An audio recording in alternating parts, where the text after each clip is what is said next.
Hello and welcome everyone to the fourth installment of the Mission Savvy webinar series hosted by Dean Dorton. Presenting today is always Katie Rupert, our Nonprofit Accounting and Financial Services Manager, and Althea Sussman, our Nonprofit Senior Software Consultant. Today is more of an exciting day. We've got a panel, so that is how we will be covering the nonprofit topics in today's webinar. If you have any questions today, please use the chat feature at the bottom left-hand corner of the screen. We will be monitoring it throughout the presentation, and we'll make sure to share any technical questions with our presenters at the end. If we do not address your questions during today's presentation, contact information is included at the end of the materials, so please reach out after if needed. This session is for 1 hour of CPE credit, so please get out your phones or get out your laptops and text 22333, enter the message Dean Dorton, or go to the internet and go to www.pollev.com, POLLEV.com, type Dean Dorton and select join. We will be having 3 polling questions throughout this session, so please be on the lookout for that and respond within 60 seconds. This webinar is being recorded today and will be emailed to you by the end of this week. Thank you so much for joining us today. Do not hesitate to ask questions, and without further ado, I give you Althea and Katie. Hi everyone, and welcome back. Hopefully welcome for the first time if it's your first time here. I am Katie Rupert. I work in outsourced accounting here for Dean Dorton, and I also lead the nonprofit vertical or the nonprofit industry team for the organization. Althea Sussman is with me today, and her specialty is within the technology realm. And so she's a senior software consultant, works a lot with Intacct and some of the other products that we'll be hopefully touching on today. Why don't you flip the screen there, Julia?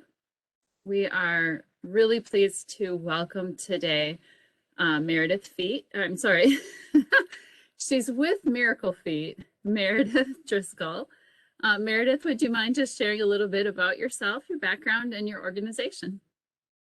Certainly. Thanks for having me. My name is Meredith Driscoll, and my background is exclusively in the nonprofit sector. I've worked for local, national, and international nonprofits, all with a focus on children, and have worked in program implementation, fundraising, and in finance and operations. So understand well what it takes from all sides of the house, what it takes to make a nonprofit be successful. But my passion is really making sure nonprofits have solid infrastructure to support its operations. And so that's what I do at Miracle Feet, is leading our administrative team to ensure that our financial and operational systems are supporting our organizational infrastructure. Lead a team of 6 people of finance, HR, and operations staff, and I'm glad to be here with you today. Thank you so much. We're very happy to have you with us. Also with us today is Carrie Purnell, and she's the CFO with the Boys and Girls Club of Coastal Plain. Carrie, would you mind telling us a little bit about your background and your organization? Of course. Hello, everyone, and also thank y'all for having me.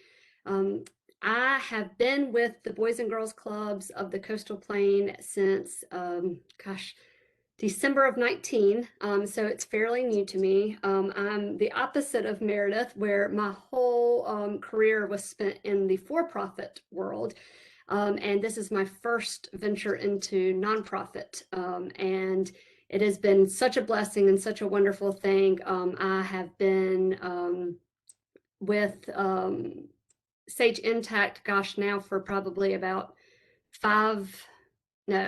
7 years probably by now. And before I worked for Boys and Girls Club, I was the CFO for a private jet company. And then before that with various public accounting firms focusing on audit and risk management. So have all kinds of crazy background and experiences throughout my career, but excited to be here.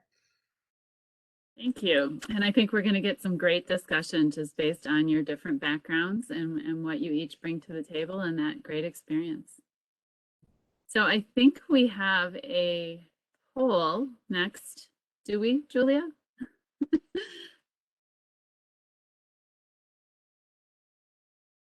has everyone completed it already, or are we in the process of completing it? All right. So this will just give us a little sense of the background of those of you in our audience today. As we address questions, sometimes it's nice to know the length of experience, and it looks like we've got a good amount of diversity there. Thank you. So should we dive into our Q&A topics and see how that goes? I think Althea is going to get us started with the actual questions. Althea? Yes, I will. And good afternoon, everybody. Our first question for the panelists is, what led you to becoming part of a nonprofit organization?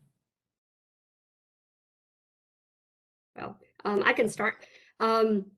So when I was with the private jet company, although I loved every minute of the exciting world that is everything in aviation and the nonstop pace, I decided that I could be a CPA for anyone doing anything. And I just felt a calling to do something for someone else other than, you know, there were greater needs in our community that really needed to be met. And so I started looking at different nonprofits, interviewing, and Boys and Girls Clubs of the Coastal Plain just really spoke to me.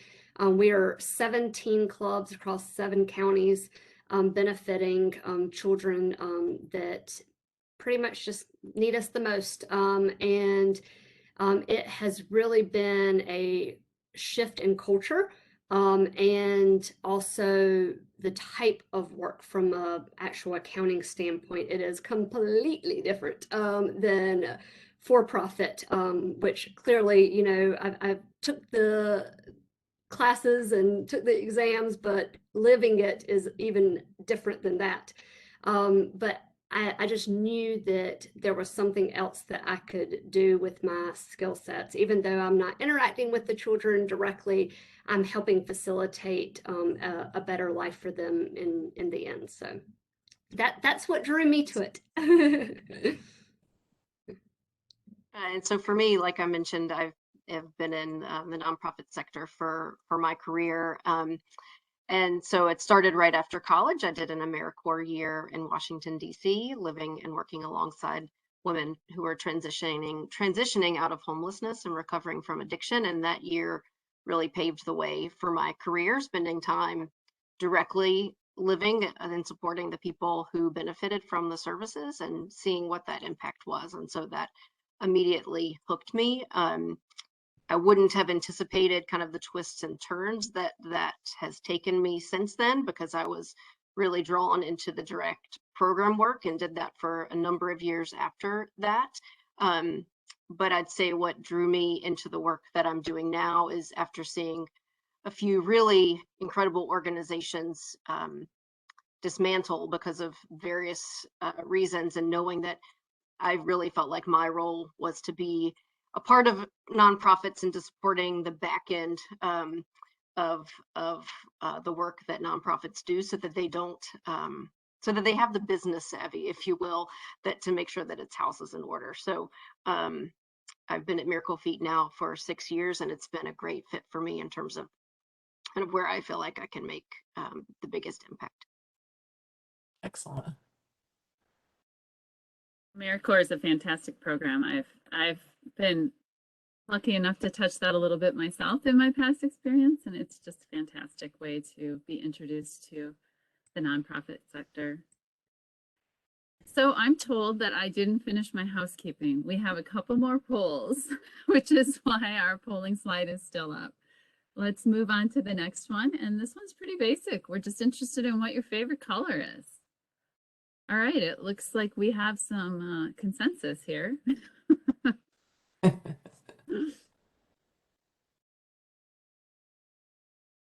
always fun to see how that shifts out. Blue skies are in our future. Yes. All right. let's do the last one then. And this question is has to do with what part of the nonprofit sector you are in.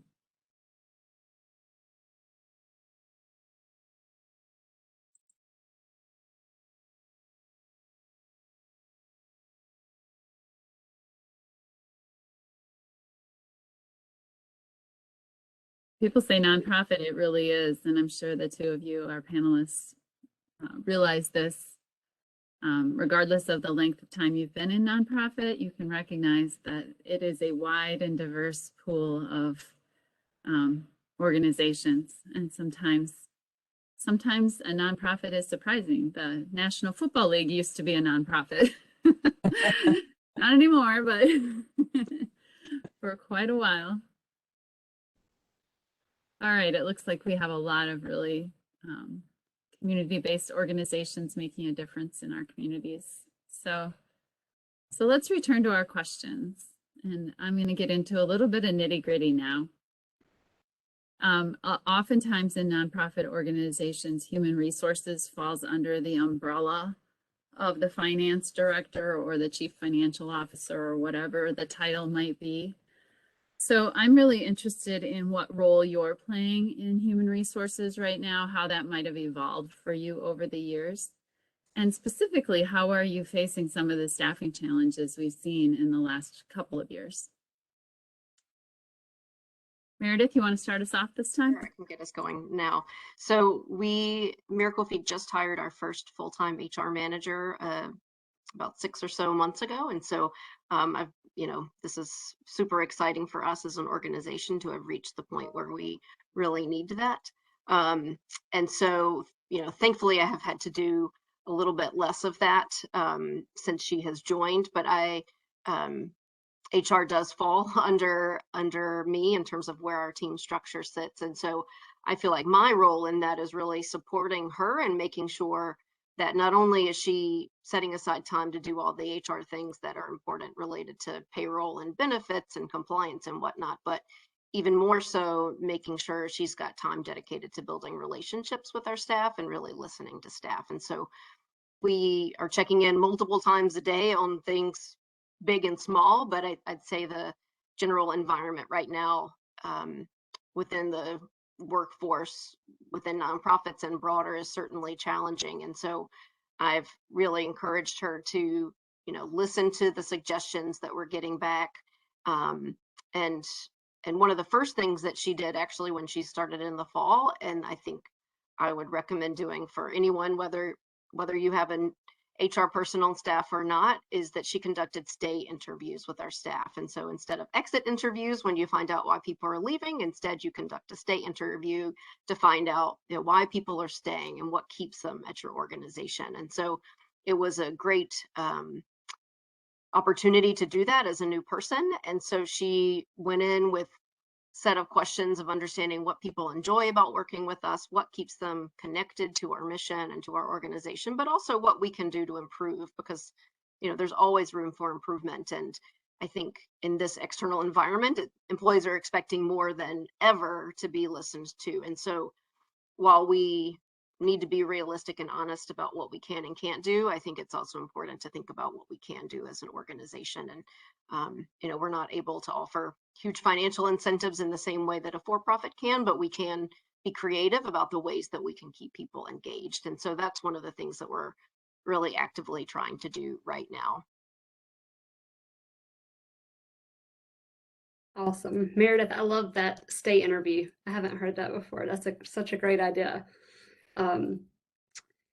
So HR does report under me, and so it has been living and breathing everything COVID and employee shortages, everything for the past couple of months.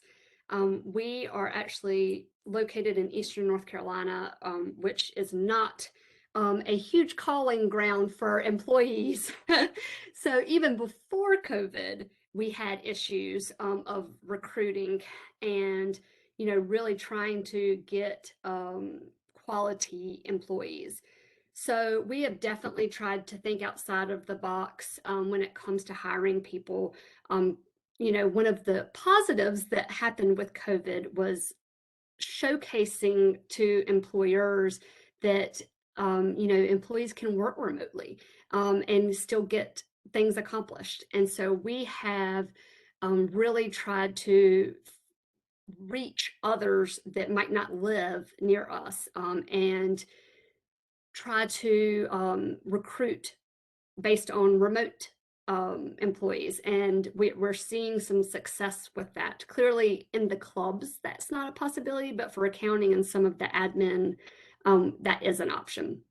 So we're looking at that. And then we have also in the past looked at part-time employees, which is not always ideal. But if you can find a stay-at-home mom or dad that just wants 10 or 20 hours a week just to get something, some paycheck or feel some, achievement by working, they have been very receptive to hardworking and interested in learning employees. So we have had great success with part-time employees, even if we can't find the full-time staff that we might need. So, but it is a struggle for us. We have so much turnover. It is scary sometimes, but that's why I like the stay interview. I'm gonna have to plug that into our HR person. Yeah, that's the first time I heard of that also.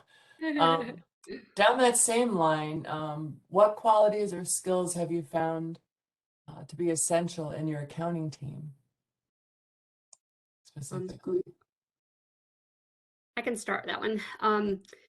So for us, me specifically, I can say that attention to detail is probably my number one, because by nature, I am not like that. I am an accountant, but my nature is not to be detail oriented and to live at the high level and, connect the dots the way that they needed to be connected for, ease. So, my right-hand gal, I would be lost without. She's meticulous and with everything she does. And so that has been my saving grace with everything. As other not-for-profits are, I'm sure, similar, we are a two-man team in the accounting side. And so a lot falls on us. And so having that attention to detail really sets my mind at ease, knowing that I have the right employee in place, really catching things at the base level and making sure that she does it right to begin with. Secondly, I'd say self-motivation as a quality. I think that I can teach most things. But if I don't have someone that is willing to go the extra mile and to really put in the effort, then it's all for naught. And so, being able to pick up the phone and call someone if they have a question, or if something doesn't seem right, just taking action and just being self-motivated. I don't, have 24 hours in a day to answer questions and such. So I need that support on my team to be able to go and research things and do things on their own, and to really take the bull by the horns. So that, for me, those are my two absolutes have to have when looking for staff. Meredith? Yeah, I completely agree with the attention to detail and self-motivation. And I'll say I'm very lucky. We have a small finance team as well, but very rock solid, and I try not to take that for granted. And we've actually grown a lot in the past couple of years. When I started, it was me and a part-time contract bookkeeper, and so I feel like now we're living in luxury, because we have a full-time senior finance officer and a finance and admin coordinator who's splitting his time between finance and other operational duties. And so there's kind of ends up being maybe two full-time finance people when you add us all together. But in that process of hiring and expanding our team, I've thought a lot about what makes someone successful in the accounting roles and also within Miracle Feed. And so in addition to what's already been said, I would add that someone who's really eager to learn and roll up their sleeves and aren't afraid of ambiguity. That it's not just any old accounting job, and we're fast paced and we're growing and evolving and we're learning as we do that. And as an organization, we're not afraid to try new things. And so we need people who not only know the accounting backwards and forwards, but who have who are really excited about being a part of an organization that is growing and learning. And then, I'd say the other thing is, knowing that nonprofit accounting is a little bit different, that someone who understands nonprofit accounting in particular is really helpful. And for us, we provide grants to other organizations around the world. And so people with knowledge of how grant making works and financial due diligence of other nonprofits has been particularly helpful for us as well. So those are the other things that I would add to that. I will say we did get a question. For the small two-man accounting teams, how do you deal with the challenge of segregation of duties and compensating controls?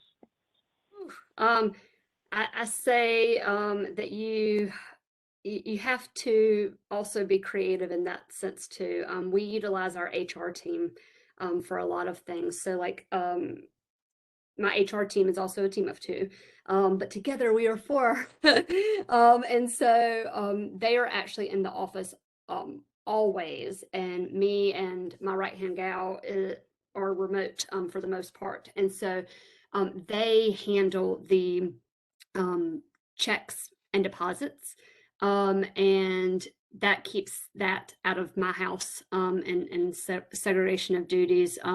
For other things we use, which we will talk about in a little bit, but like workflow and approvals, where it's not just me and Kelly pushing bills through or cutting checks. So there is an approval process that spans outside of just us. But it is a challenge, and I have to level set myself a lot and put my auditor's hat on and say, is this okay? Is this not okay? Do I feel comfortable with this?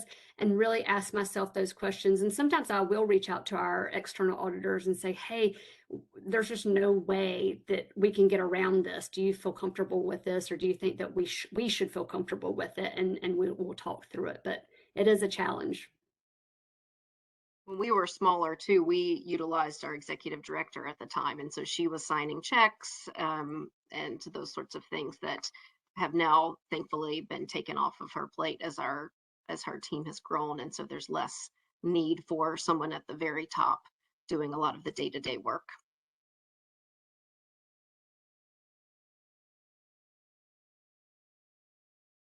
Oh, Katie, you're muted.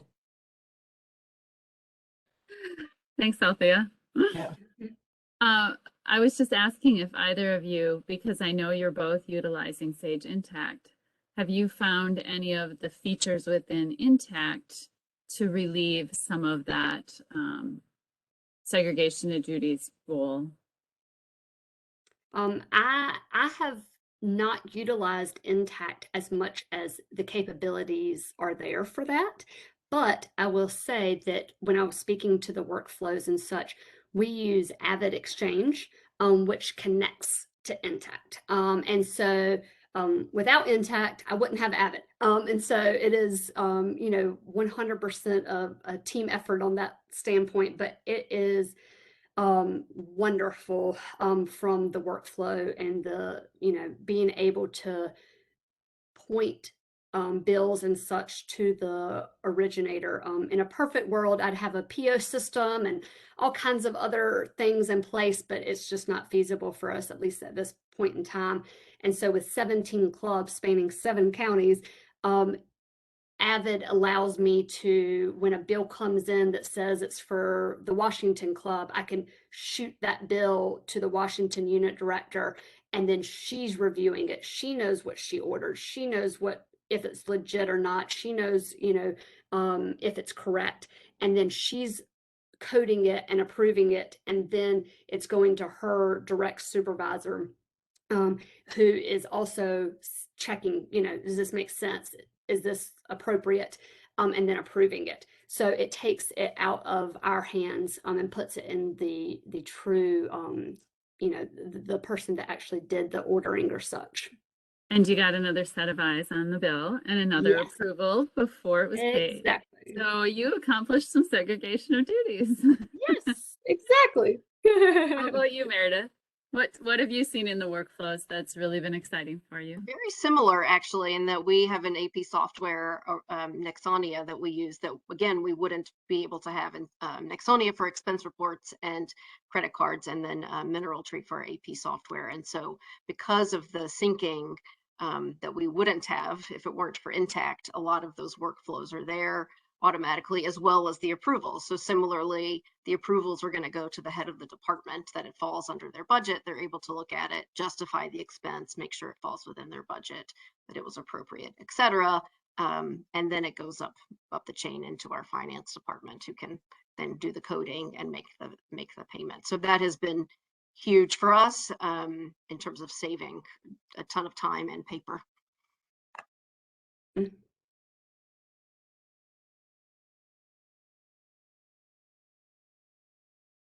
Now you're muted, Althea. It's my turn now. I wanted you guys to share with us how the financial and dimensional reporting in Intacct has impacted your organization. I can go first on this one. That was our biggest reason, or my biggest reason, for wanting to switch to Intacct. And so for a little bit of context, we have been in Intacct for just under a year. So we have not even gone a full fiscal year within Intacct. So we definitely aren't 100% using everything that we could, but we will get there, I'm sure.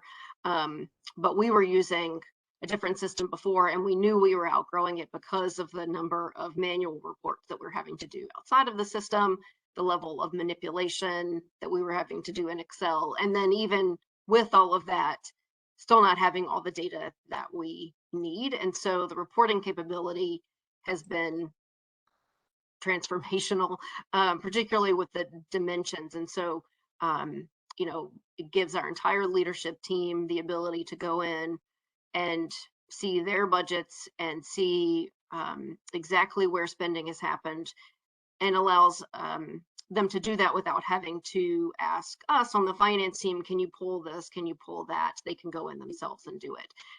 I think dimensional reporting is one of the best features of Intacct. We've never had the ability to do that. And so in the past, I was pulling personnel actuals to date and tracking that manually and doing projections. Now that's 100% in Intacct. We have a user-defined dimension called country, since we're in 30 countries. And so with so much of our work happening outside the US, and we need to be able to track by country, we can now do that directly in Intacct. And it's really revolutionized my ability to go in and see where funds have been sent and spent. And it's also helping with Form 990 preparation, because we were having to do that manually before, in terms of, going through the entire GL and marking each transaction by country in an Excel document. And so now that's done in real time with reports pulled out in seconds. So, hundreds of hours saved, I think. And, other dimensions we're constantly using too, by looking at kind of by department or by vendor. So it's been really huge for us. And Carrie, same. Yes, ditto. I couldn't imagine any other system, honestly. Clearly I've never had another system with a nonprofit, but Intacct is so wonderful when it comes to all things nonprofit. So for our history, we were actually outsourced. Goodwill Industries did all of our bookkeeping and finance, accounting, payroll, everything. And then we got too large for them.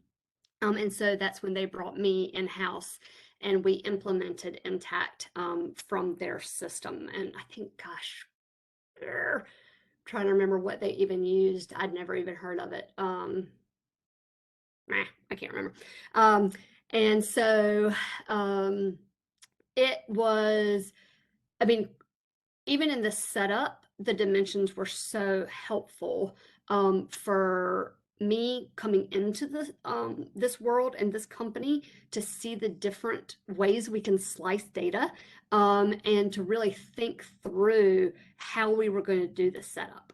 So we use the dimensions for department and club, and then grant, and then restrictions. And so like Meredith was saying, creating the 990 and even going through our external audit, it is so nice to be able to just run reports on the different ways that they need things cut.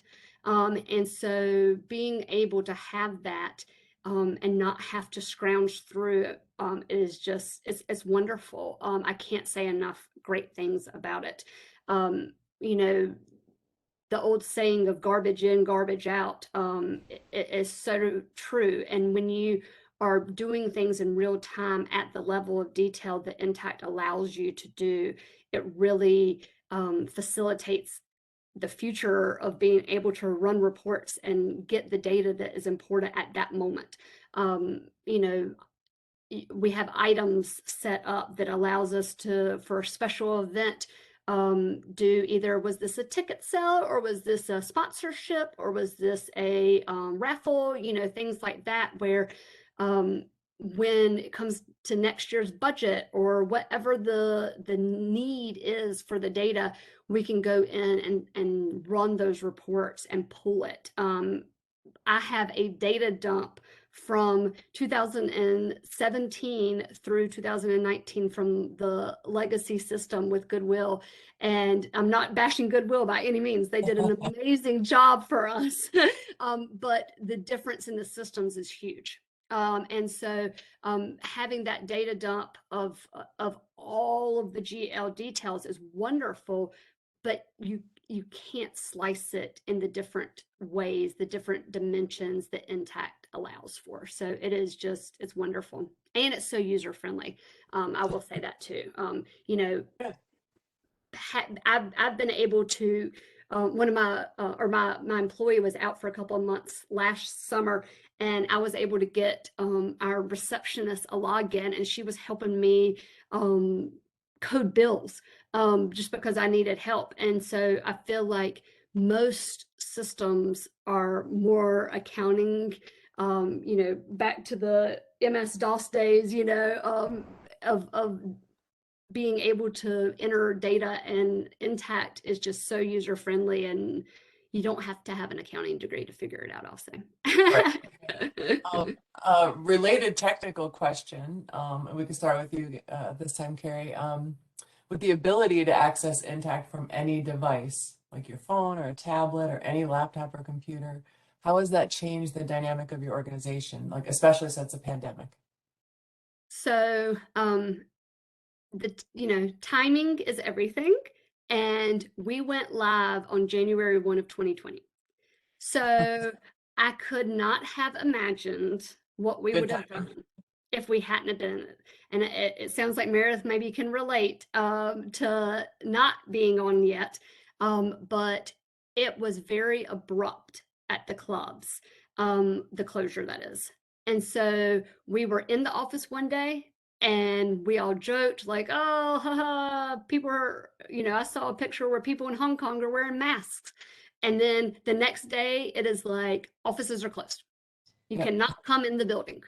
And we literally had a policeman get or try to give one of our operations guys a ticket for being out and being at work one day during COVID. So it was very abrupt and very, you know, serious. Like they would not let us into the building. So without Intacct, I honestly do not know what we would have done, because Kelly and I had to keep going. The bills, even though some things stopped, a lot of bills kept going, and they had to be paid, and we had to be able to keep paying people. You know, obviously we use a separate payroll system, but it's the same premise. You know, everything had to be cloud-based instantly. And so we're so very blessed that we were able to be in it when when COVID hit. And I still think that being in Intacct and cloud-based is just, it's worth everything, because you can be anywhere and do anything. Our board treasurer has to approve bills that are over a certain dollar threshold, and he is not always around. So for him to be able to connect and do things virtually and through a cloud-based system is just, it's fabulous and priceless. We were not so lucky in that we were not yet in Intacct when the pandemic hit. We had been researching it for quite a while, and we're ready, getting close to, moving forward with it. And we hadn't done that yet. And so it certainly sped things along, I would say, in terms of moving to a cloud-based system once the pandemic hit. So we had to very quickly pivot and find a way, because we were using, something that wasn't cloud-based. And so we were all having to log in to computer at the office. And of course, that opens you up to some vulnerabilities with cybersecurity attacks and whatnot. So we had a little bit of adjustment to do, but thankfully we did that pretty well. But it certainly pushed us towards the move to a cloud-based system. And so what's great is we have a workforce that's global. And while most of our workforce that's using Intacct is here in the US, there are a few folks who are needing to use it outside the US, primarily for timesheets, which we use for some of our projects, restricted grants. And so they are able to log in very easily to do their timesheets when that's needed. And so it's no problem whatsoever. And of course, as our organization continues to grow, that's going to be even more important. And so we're not, limited by the number of people who can have access at any one point. Anyone can log in at any time, and that's been really important for us. I'm going to shift gears a little bit and have you, kind of put on your leadership hat. And I'd like to talk about the transparency that's required for nonprofits, but making sure that we're using our leadership in the best possible way. Specifically the board and maybe other stakeholders at that level. What type of strategies do you have to keep them out of the weeds without seeming like you're hiding anything, but really getting them the precise information that they need to make timely and good decisions for the organization? Meredith, do you want to start this one? Sure. So I'll say some of it is, maybe luck, depending on what sorts of board members you get. And I think Miracle Feet's very lucky to have a board that doesn't get too much in the weeds, and I think they understand their role as strategy. And so, we're lucky in that regard. But I do think there are certain ways that you can make sure that if your board is not like that, you can try to get them there, or if they're already there, how do you keep them there? So, I'm thinking about this from a financial perspective in particular, because that's primarily the information that I'm sending to the board. And so each month, I think it's a balance of being able and sharing the detail, but also providing the synthesis that a board is really going to need. And so every month I send our finance committee a very detailed Excel document with all of the month-end financials. But on top of that, I send, in the body of the email, a high-level synopsis that I think and hope provides enough context for them that keeps them on top of the information, gives them what they need. And if they decide they want more, they can go digging for it. But I think by including the detail and then a synopsis, my hope is that it helps them to see, again, we're not hiding anything, the detail's there if they need it, but most likely they're not going to go digging. And it works very much the same way at board meetings, where they'll receive a board book with tons of detailed reports, financial and otherwise. But the overall presentation that they generally get is 1 to 2 slides on the finances. That's, again, very high level overview. The other thing I'd say that I found helpful in the last few years when we switched auditors who really wanted to have time with the board is that I actually think having the auditors speak to the board, in our case, the auditors speak with our finance and audit committee. I think that helps to instill confidence in what you're doing. And so the board's hearing directly from our auditors about how things are going, what the finance team is doing well, and then how we can improve. And so kind of staying on top of questions and anticipating questions that they might have, and being proactive. And so, knowing when issues arise, ask your board for the specific places that you want support, and then that's hopefully where they'll provide you their advice and direction instead of kind of waiting around and then it might seem like they could get into the weeds of things that make them more of a staff member and less of a board member. So those are some of the approaches that we take here at Miracle Feet, and in particular as it relates to the finances.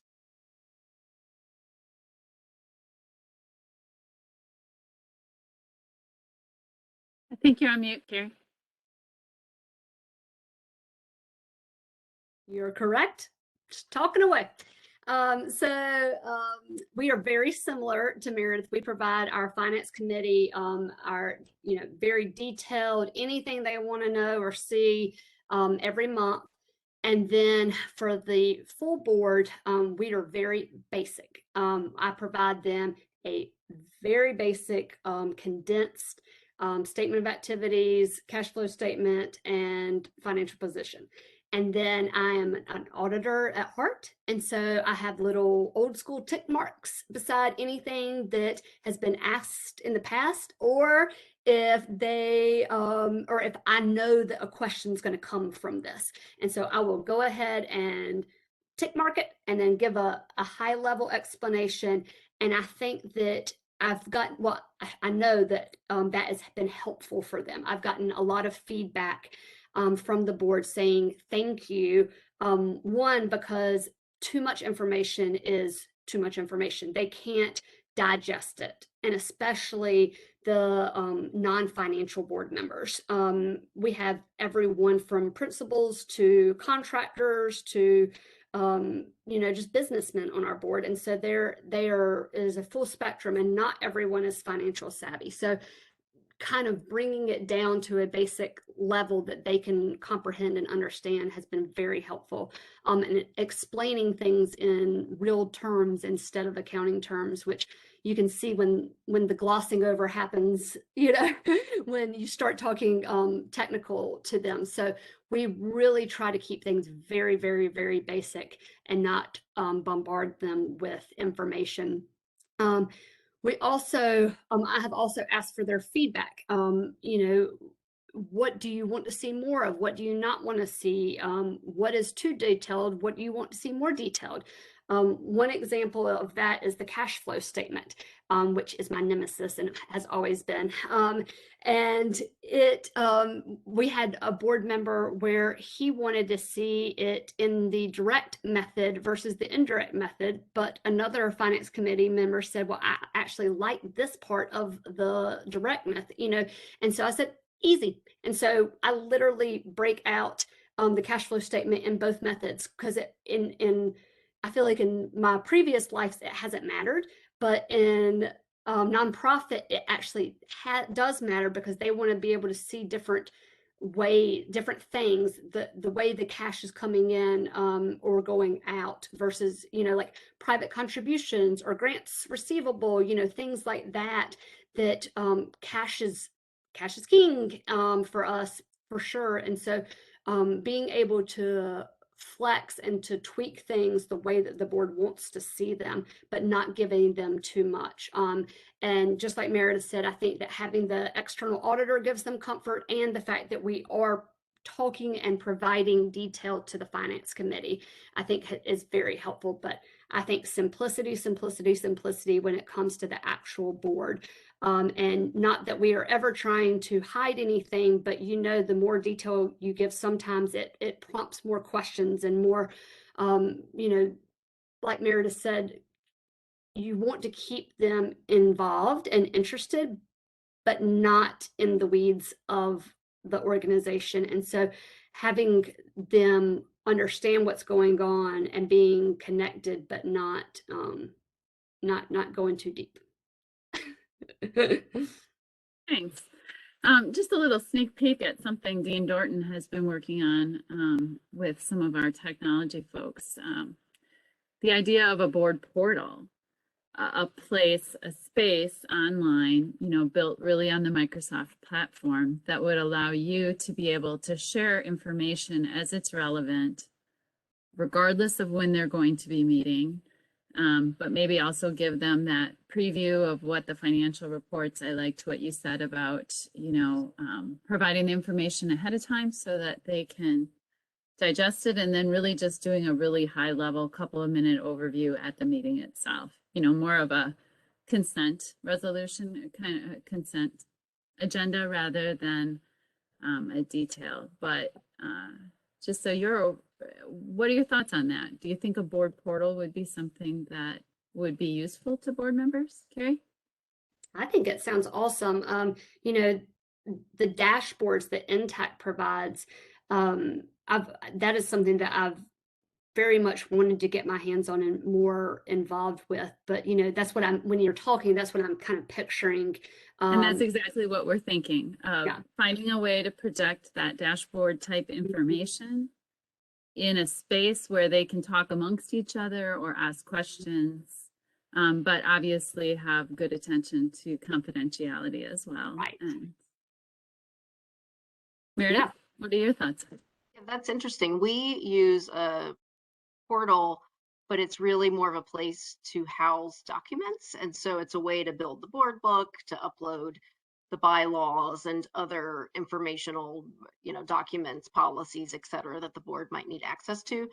And that's been fine and helpful when we create the board books, but I wouldn't say it's something that people go to on a regular basis. So the way you're describing yours, which might be slightly more interactive with dashboards, might draw people in a little bit more than just, well, here's a place where I can go and find the documents that I need, I have to go read, versus a dashboard, which might be a little bit prettier and engaging. Great, thanks for that feedback. That is, I think, our one of our goals is to make it interactive. We recognize that board members for nonprofits are doing it on their own time. This is voluntary. We want them to be excited about the mission all the time. So we want it to be a space where they can access those documents and achieve that data that they're looking for, but also just really be continuously engaged in the mission and providing you with what you need to remain energized in your work too. Althea, what's our next question? Another technical question, but someone kind of touched on something. What type of key performance indicators are either of you regularly sharing, and how do you use the technology to keep them relevant? I think it's my turn to go first. Well, payroll is our #1 expense. And so it is at the forefront of our mind, operations minds, everyone. And it's the largest cash consumption when it comes to expenses. So focusing on ratios like payroll costs per child, payroll cost per unit, things like that are very important to us. And when we reopened during COVID, we had to alter all of our spaces with different ratios and stuff. So that those statistics changed dramatically. And so being able to run reports and being able to provide that information has been really, really important. Something that I have intentions of using but haven't done yet is the statistical data that Intacct allows for. And so my intention is to upload the ADA, which is the average daily attendance for our clubs, into the system every month. And then that will allow for us to, at the touch of a button, be able to say, how much is it costing us per kid? And doing it in a bunch of different dimensions, different ways. Is it, by club, by department, by anything that we can think of. And so payroll KPIs, those things are what we really are focusing on, and Intacct allows us to be able to report on that very easily. Everything's in real time, and when I get my statistical uploaded, that will even enhance that function. Yes. It's so funny how everything seems so similar. So what I don't think I touched on is what Miracle Feed actually does, which is treat kids who are born with clubfoot in low income countries. And so we also look at a cost per child because we want to make sure that our funds are being used efficiently. And so that is something that we are thinking about. And while that's not the only thing that's important, it is one of the things that is important. And so we look at that primarily in terms of the funds that we are sending to the partners that we work with in country. And like you, Carrie, we have not yet used the statistical accounts, but have it as one of the things that we would like to do. And so, but it is still, relatively easy to track even outside of Intacct because all the financial data is easy to pull. And then, the kid numbers are what they are. And so, and we have a separate way that we're tracking that, which is through Salesforce. And so our programs team is using Salesforce to manage all sorts of their own KPIs that we're constantly using to evaluate, not only number of kids, but the quality of the treatment that the kids are providing, which is also quite important to us. So yeah, the cost per child is really important. We also, love it or hate it, it's the 80% program number that people, a lot of charity watchdogs are looking at. We're looking at that because we know there are many donors who really care about that 80% of your operations going to programs. So we're looking at that on a pretty regular basis. And one thing that's been great about Intacct actually is that we've been able to do that in Intacct, whereas before it was being done in Excel, which is tedious. And so this has made it a lot easier. And then cash on hand and number of months we've got in cash is, the cash is king that Carrie said earlier. That's really important. And so that's another thing that we're financially looking at on a very regular basis too. Great, thank you. I think we touched on this a little bit, but I think it bears a little bit of specific attention. Can you tell us if there's anything unique that makes a person a really great fit in the nonprofit world, really regardless of their function, but probably thinking about the finance function? I can take this one first. I think it's probably pretty similar to what I said before, whereas, but with a more generalist twist. And so I think at Miracle Feed and honestly any nonprofit I've worked at, I think it's about flexibility and a willingness to roll up your sleeves. And even, I think that's especially so in smaller nonprofits, but even at larger nonprofits where I've worked, that's still been the case where you might be an incredibly talented accountant or engineer or, whatever specialized skill set you have, but because you're part of the nonprofit, you're going to be pulled into the programmatic side of things in some way, shape, or form, and or into kind of organization-wide initiatives. And so someone who's really interested and keen on the mission is going to be really important, because if they're not, I think they're going to get frustrated by the amount of work that it takes to be a part of a nonprofit. And so people who are really excited and going beyond kind of their day job, I think is really important. And so I think in addition to making sure obviously that the skill set is there, someone who is just ready to jump in and roll with the punches as they come are less likely to get frustrated at some of the things that nonprofits have to contend with. I completely agree with everything you just said. In addition, I would say compassion and patience. I think that everyone that chooses to work for a nonprofit really has to be compassionate, and both inside the organization and outside, and that kind of person. Because just like Meredith said, if not, then you're going to get frustrated or feel burdened sometimes by the amount of work or what you're asked to do. And then patience, I feel like every day is a learning experience for not just me, but everyone in the company. The roles change, the people change, the environment changes, guidance changes. It is just constantly evolving. And I say patience, but it speaks to exactly what Meredith just said with the flexibility. So in my mind, I go to being able to be patient with yourself and with what you're trying to do, because you're not always going to know it right offhand, and you're not going to be able to, solve everything with the silver bullet. So being patient and compassionate are the buzzwords that come to mind for me. We do have time for another question. This is a simple one. How are your monthly or annual processes easier now?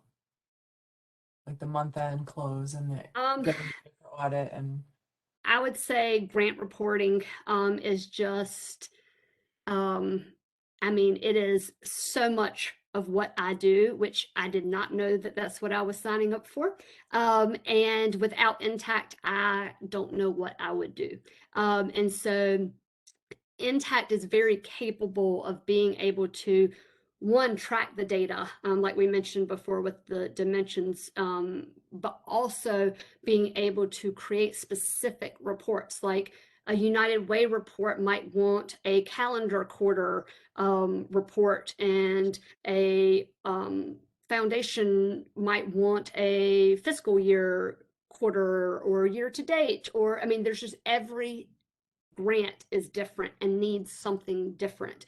And so being able to set up reports for monthly, quarterly, whatever it needs to be by those specific grants has been a huge time saver. And I think that I'm only like, the tip of the iceberg with it all. Like, I think that if I ever had enough time, I could really sophisticate our system and our closing process and everything, because I know that there's more that it can do even outside of what I've, been able to set up. Yeah, I agree. The grant reporting is huge. In addition to what you said related to that, I think this kind of has to do with month end, but just generally, I think the ability to use Intacct, because different funders have different budget categories. And so how we can assign our expense categories to funders and then roll out a report that way has been quite helpful. I mentioned functional allocations earlier, and now we can do that on a monthly basis right out of Intacct. So that certainly has helped. I think the ability, there's just a ton more data available in our month-end financials than we've ever had, and it doesn't take as long to close out the month either. The other thing specific to Miracle Feet that I think has been helpful with Intacct is that we have two entities. We have a Miracle Feet in the US, and then we also have a UK entity, and both of those are in Intacct. And so we used to have to just have separate Excel tabs basically in the final report that we send to everyone. Here's the US, here's the UK. Now it's all combined. You wouldn't really know that there was a difference unless you really dug into it. So that has actually been quite helpful, and I think we will reap the benefits of that this audit in particular, now that we'll have been through a full fiscal year in Intacct at that point.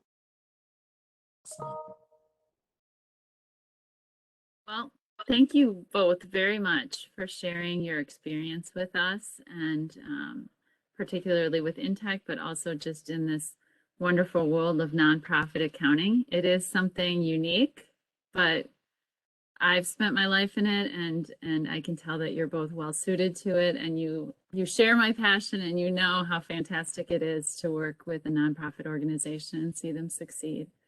So thank you for sharing that with us today. Julia, do you have any parting questions or parting comments for our viewers? Unfortunately, we don't have any questions, but I do want to let everyone know that this was recorded, and we will be sending out all the information to everybody who attended the webinar. We thank our wonderful panelists, our wonderful team members. We hope everyone was able to take away some information, and please be on the lookout for more nonprofit webinars throughout the rest of the year. It's only It's just the beginning of March, so I'm sure we'll be hitting up your inboxes very soon.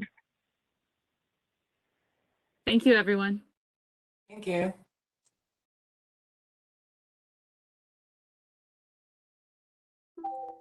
Thank y'all.